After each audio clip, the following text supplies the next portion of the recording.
What's up, everybody? This is Dark Macek with Brutally Delicious, coming at you with a brand new review of Sentinel Beast Depths of Death. This was originally released in 1986 on Metal Blade, but is just now getting a re-release. It seems to have gone a little bit unnoticed back then, but it is a lot of fun. It's got a ton of energy, and it is probably the most innocent metal album I've ever discovered. I don't mean it in a bad way when I say it sounds like the band members recorded this when they were in high school. The singer's voice clearly hasn't matured that much, but it is so raw, so energetic, so green that it actually adds to the end product. I'm again going to accentuate that it does not detract. It sounds like a bunch of people who aren't trying to please anybody but themselves, and that's awesome to me. So this was classified as power metal, and it does sound a lot like Walls of Jericho era Halloween, maybe a little bit like early Jag Panzer, so that early, more speed metal type, not the Blind Guardian Rhapsody type of power metal. This is often called the US power metal variant as opposed to the European. Production-wise, this definitely benefited from however they've re-released it because the drums sound really good for that era.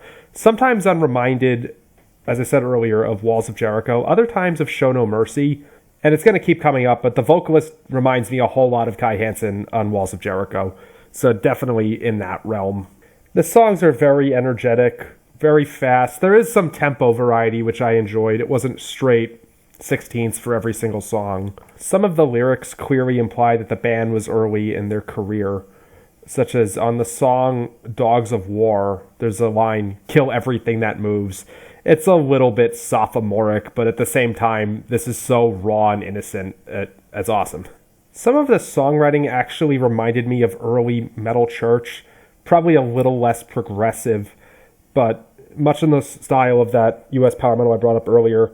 It's kind of more like a melodic thrash than it is like what most bands that call themselves power metal nowadays are like. Quick ask here. Did David Ellefson play the intro on Corpse? That is totally his bass tone. It's unmistakable. The highlights were the song The Depths of Death, the second song Mourir, and then the song Sentinel Beast. There's a part in the center that's a little too similar to Hallowed Be Thy Name, but it just adds to the charm. I don't know how else to say it other than raw innocence. It's definitely interesting hearing this style of music with a female vocalist because I don't think that was terribly common at all back then. Until Nightwish came around, I'm struggling to think of a band that had a female vocalist that wasn't an all-girl band like Vixen or Girl School. All in all, this was a solid re-release. I'm glad I got to hear this. I had never even heard of this band, which seems like a slight on me because it does appear that this was a well-regarded album, even if they weren't huge. I'm not sure what the band is up to nowadays. Metal Archives lists their status as unknown, but it would be awesome if they toured or did some kind of reunion show because I would love to hear this stuff taken live. Awesome job, guys. See you later.